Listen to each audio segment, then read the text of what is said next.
네, 안녕하세요. 금파중학교 김인경입니다.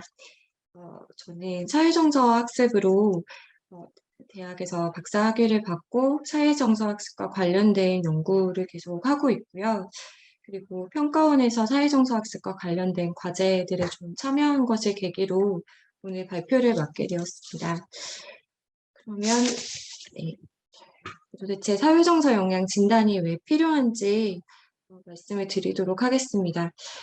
사회정서 영향에 대해서 좀 최근 들어서 더 많이 강조가 되고 있는 것을 선생님들도 느끼실 수 있을 것 같은데요. 왜 이렇게 사회정서 영향이 주목받게 됐는지 여기에 대해서 간단하게 좀 말씀을 드리고 왜 진단이 필요한지에 대한 부분으로 넘어갈게요. 1990년대 전까지만 하더라도 사회정서적 영향에 대한 정의적 영역, 정서적 영역 이런 부분에 대해서 교육 쪽에 관심이 많지는 않았었습니다. 그런데 인지 중심의 지식 위주의 교육에 사람들의 생각에 좀 균열을 내게 된 것이 가드너의 다중지능 이론입니다.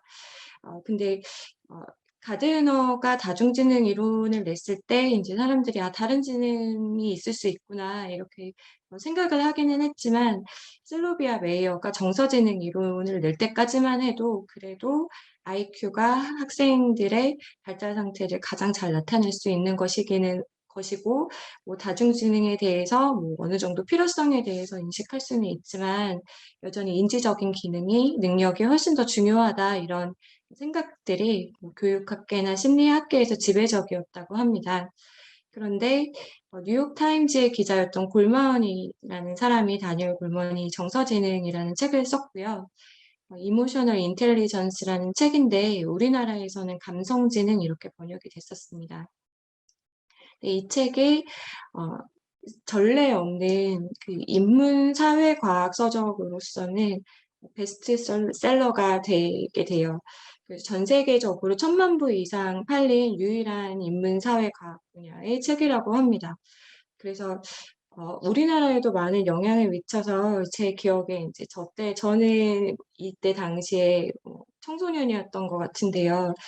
EQ도 중요하다. 그래서 이런 장난감을 갖고 놀면 EQ가 향상되고 이런 미술학원을 다니면 EQ가 향상되고 자신감이 쑥쑥 생기고 이런 광고들이 늘어나고 사람들이 감성지능이 중요해라는 이야기를 하기 시작한 게 바로 골먼의 기여 때문에 그렇습니다. 그런데 골먼은 정서지능이 중요하다. 사실 이거를 얘기하고 싶었던 거라기보다는 사회정서적인 역량에 대한 교육을 해야 된다. 이 이야기를 하고 싶어서 이 책을 썼던 거였습니다. 왜냐하면 골먼이 미국의 사회정서학습협회의 창립 멤버이기 때문입니다. 그래서 사회정서 교육을 학교 전반에서 확산시키고자 이 책을 이제 쓰게 되었고, 그래서 미국에서 사회정서 학습이 급속도로 확산되기 시작을 합니다. 사람들이 정서지능에 대해서도 관심을 갖고, 또 동시에 학교 폭력이라든지 학생들의 부적응 문제 이런 것들이 사회적 문제로 대두가 되고 또 현대인들의 뭐 우울감이나 뭐 스트레스 조절이나 뭐 행복감, 뭐 웰빙 이런 것과 관련해서 삶의 질에 대한 관심이 증가를 하면서 사회정서 학습에 대한 관심이 증가했습니다. 여기에 더불어서 뇌를 촬영을 해서 해석을 할 수 있는 뇌영상 의학이랑 신경과학 분야가 발전을 해서 인간의 이 정서가 어떻게 작동하는지에 대한 메커니즘들이 좀 설명이 되고 또 정서지능이 왜 필요한지에 대한 부분들도 입증이 되면서 급속도로 사회정서 영양 교육이 팽창하게 됩니다. 그래서 사회정서 역량 교육이 어떻게 현재 진행되고 있는지 현황을 좀 정리를 해봤는데요. 그래서 미국을 보면 아까 다니엘 골먼이 창립을 한 카셀이라는 미국 사회정서학습 협회가 주도하는 사회정서학습이 확산되게 되고요. 그래서 이게 되게 좀 이 사회정서 역량 교육에서는 좀 어 많이 활용되고 있고, 이 사회정서 학습이라는 프레임워크가 많이 인용되고 있고 활용되고 있고, 그래서 사회정서 학습하면은 인제 사회정서적 역량 교육과 좀 동일하게 이렇게 받아들여지는 경향이 있는데요. 네, 사회정서 학습만 이야기하면은 카셀이 체계화한 사회정서 교육을 의미합니다. 어쨌든 미국에서는 사회정서 학습이 매우 어 지배적인 그런 교육 경향이 되었고요. 그리고 이 카셀이 열심히 인제 노력한 결과로 연방 정부에서 2004 년에 아셀라라는 법이 제정이 됩니다. 그래서 연방 정부 차원에서 사회정서 교육을 지원을 하게 되었고요. 그리고 모든 주가 아동의 사회정서 발달을 위한 교육 성취 기준을 마련합니다. 네.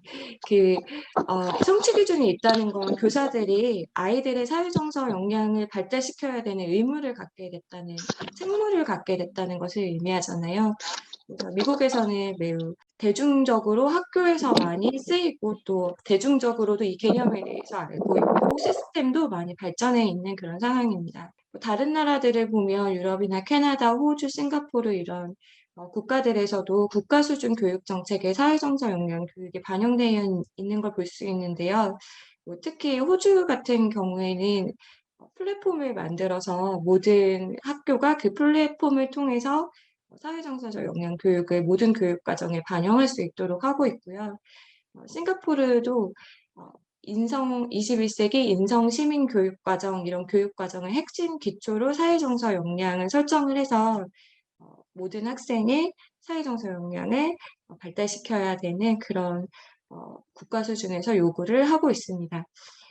우리나라 같은 경우에는 사회정서라는 그 이름을 달고 연구가 많이 진행이 되거나 어떤 실행이 많이 되지는 그동안 않았었던 것 같아요. 그런데 2015 년에 인성교육진흥법이 통과되고 나서 인성교육진흥 계획이 만들어질 당시에 인성이 무엇이고, 또 인성교육을 어떻게 해야 되고, 또 어떤 프로그램을 만드는지 이 사회정서 학습이 모델이 되어 주었습니다. 그리고 2015 역량중심 교육과정에서 역량을 설정하는 데도 영향을 주었고요.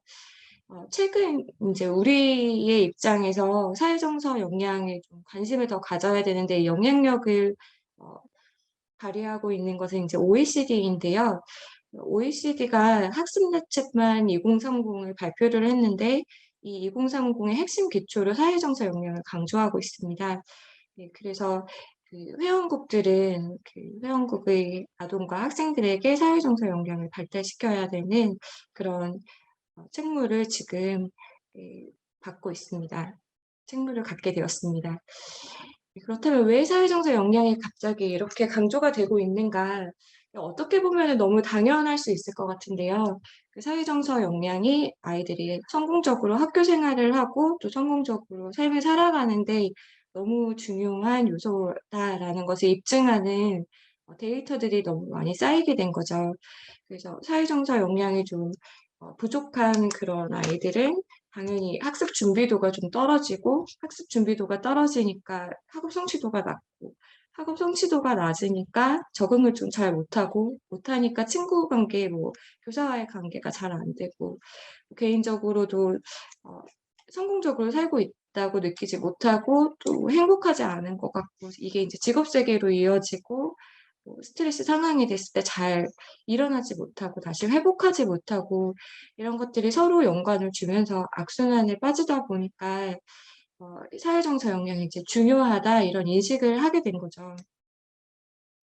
네, 그러면 예, 더더군다나 인제 또 중요한 거는 학교라는 공간은 사회적인 공간이고 혼자 공부하는 것이 아니라 같이 어울려서 공부하는 것이기 때문에 학교에서 더 사회정서적 역량을 강조할 필요가 있고, 그리고 고학년이 될수록 여기 나와 있는 거와 같은 혼자서 학습하고 계획하고 타인의 생각과 감정을 예측하고 책임을 질 줄 알고, 이런 좀 더 어려운 수준의 사회정서 역량이 필요하기 때문에 아이들에게 이걸 가르쳐 줘야만 어 성공적으로 다음 급의 학교 단계로, 초등학교는 중학교로, 중학교는 고등학교로 넘어갈 수 있다는 것들을 이제 데이터들이 증명을 하기 때문에 사회정서 역량이 주목을 받고 있습니다.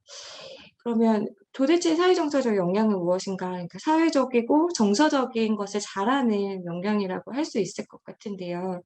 여기에 대한 개념은 보통 그 미국의 사회정서 학습에서 규정한 5가지의 역량을 가지고 설명을 많이 합니다. 이 5가지 역량을 이제 주로 활용하는 이유는 이 5가지의 역량이 상당히 오랜 기간 동안 많은 데이터를 가지고 굉장히 많은 그 교육과 관련된 관계자들이 협업 속에서 분류되어서 정리된 것이기 때문입니다. 자기관리, 자기인식, 자기관리 이렇게 해서 자기가 들어가는 자신과 관련된 것이 이제 2가지가 있고, 그리고 인식과 관리 이렇게 해서 또 2가지가 있는데요. 자신을 기준으로 하나, 그리고 사회를 기준으로 하나 하면은 4가지 영역이 생기죠. 그래서 자기인식, 사회적 인식, 자기관리, 사회적 관리, 관계기술이 사회적 관리에 들어갑니다. 그래서 이렇게 4가지 영역을 분류하고 난 후에 여러 그 연구 집단과 그리고 교육을 실천하는 집단에서 이것도 되게 아동이 성공적으로 살아가는 데 중요한 기술이다라고 하는 것들을 묶었더니 이제 책임 있는 의사결정 역량이 된 거예요. 그래서 이렇게 5가지 역량이 보통 사회 정서 역량을 가리킵니다. 예, 하나씩 보시면 각 역량마다 그 역량에 해당되는 주요 기술들을 포함을 하고 있어요. 그래서 예를 들어서 자기인식 역량이면은 자기 정서 이해하기, 자기 가치 강점 이해하기, 마인드셋 지니기, 자기 효능감 지니기 이런 역량이자 기술이 자기인식 역량 안에 포함이 됩니다. 자기관리 역량 안에는 자신의 감정을 조절하는 거, 긍정성을 갖는 거, 분노를 조절하는 거, 목표 계획 세우는 거 이런 것들이 포함이 되고요. 그리고 사회적 인식 안에는 존중하기, 공감하기, 감사 표현하기, 이 조망조용이라는 거는 역할을 이렇게 입장을 바꿔서 생각할 수 있는 것을 의미하죠. 이런 기술들이 포함되고 관계 기술 역량 안에는 의사소통, 갈등 해결하기, 관계 형성하기, 도움을 제공하고 받기. 마지막으로 책임 있는 의사결정 역량 안에는 공동체 일에 참여하기, 사회적 의사결정하기, 비판적 사고하기, 윤리적 성찰하기 이런 역량들이 들어갑니다. 기술들이 들어갑니다. 그래서 이런 기술들이 아동이 성공적으로 학교 생활을 하는데 또 학업 그 성취도를 높이는데 어떤 영향을 주는지에 대해서 많은 연구들이 뒷받침을 하고 있고요. 이런 사회정서 교육의 필요성에 대해서 입증을 하는 가장 대표적인 연구로 보통 2011년에 수행된 카셀 연구자들의 연구가 많이 인용이 되는데요. 이 연구가 많이 인용이 되는 이유는 데이터가 매우 많아서입니다. 그러니까 효과를 측정한 연구를 가지고 다시 메타 분석을 한 거예요. 그래서 수만 명의 학생들을 대상으로 다시 메타 분석을 한 결과 사회정서 학습이 사회정서적 기술이 향상될 뿐만 아니라 학업에 있어서도 향상이 된다 이런 것을 입증을 해서 미국에서도 기초학력 아동을 대상으로 사회정서 학습을 실시해야 되는 것을 법적으로 명시하고 있는 그런 상황입니다. 네, 그러면 사회정서 역량이 이제 중요하다면 어떻게 기를 수 있는지, 그리고 지금 우리 아이들 사회정서 역량은 어떤지, 우리가 어떻게 파악할 수 있는지, 이게 중요할 것 같은데요. 이 사회정서 역량에 대해서 이걸 어떻게 교육하는지에 대해서 연구가 시작하는 그 출발 단계에서부터 사실 이 사회정서적 역량을 어떻게 진단하고 평가하는지 여기에 대한 그 연구도 거의 같이 수행이 되어 왔다고 할 수가 있어요. 그래서 지금 짧게는 20년, 길게는 30년간 많은 선행 연구나 연구 경험이나 실행 경험 이런 것들이 이제 축적이 되어 있는 상황이고, 이제 우리나라는 아니지만 축적이 되었고 거기서 이제 연구자들이 좀 도출해낸 그 결론, 시사점이라고 할 만한 것들을 이제 우리가 살펴볼 수 있을 것 같은데요. 제가 방금 말씀드린 것처럼 이 사회정서 역량에 대해서 평가를 하려고 하는 그 노력이 그동안 되게 많이 이루어져 있었기 때문에 서양에서는 또 OECD에서는 상당히 그 체계적인 평가 시스템을 현재 갖추고 있습니다. 예를 들어서 미국을 보시면 이런 그 사이트들이 있어요. 그래서 이런 포털을 통해서 사회정서 역량을 평가하고 계획하고 실행하고 결과를 검토하고 또 관리할 수 있는 그 루브릭을 포털 사이트에서 제공을 하고 있어요. 그래서 사회정서 학습을 실행하려고 하는 교사나 관리자나 교육자들이 이런 포털 사이트를 통해서 자료를 얻고 또 조언도 얻고 그러고 있고요. 그리고 또 그 랜드 연구소에서 학생들의 연령, 문화, 발달, 특성에 맞는 다양한 평가 도구들을 제공을 하고 있습니다. 그래서 학교의 특성에 맞는 그런 평가를 실시할 수 있는 그런 상황이고요. 그 OECD에서도 최근에 이런 프로젝트를 실시하고 있어요. 옛날에는 피사라고 그래서 인지적인 능력만 측정을 했었는데 이제는 사회정서 기술 평가를 하기 위한 연구를 마쳤고 이제 실행 예정에 있습니다. 우리나라 같은 경우에는 기초학력 지원 대상 학생들을 대상으로 먼저 국가 수준에서는 진단 도구를 개발한 그런 상황입니다. 그래서 이제 결론적인 거를 말씀을 드리고 싶은데요. 도대체 사회정서 역량 진단이 왜 필요한가?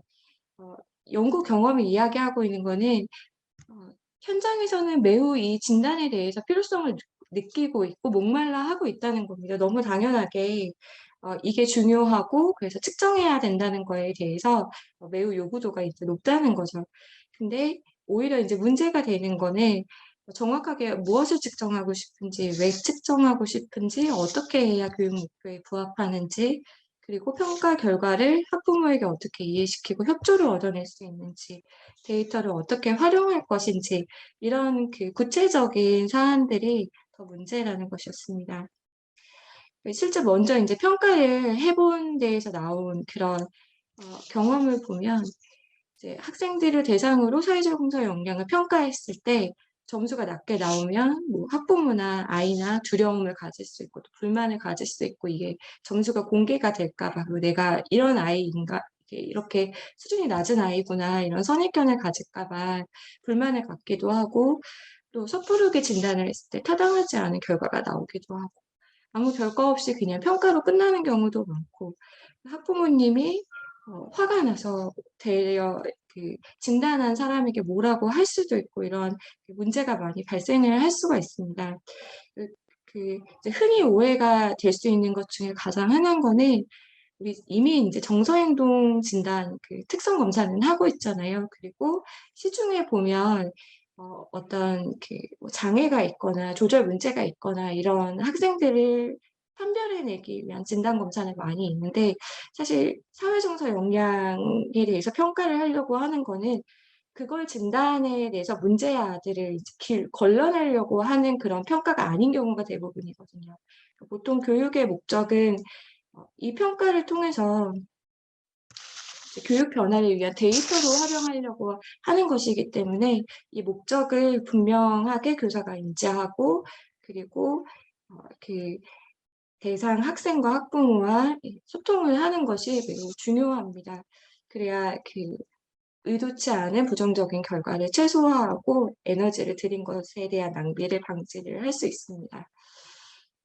뭐 아동의 사회정서 능력을 바로 물어보거나 물어보지 않아도 사실 교사로서는 파악을 보면은 이제 할 수 있는 경우도 있기는 하죠.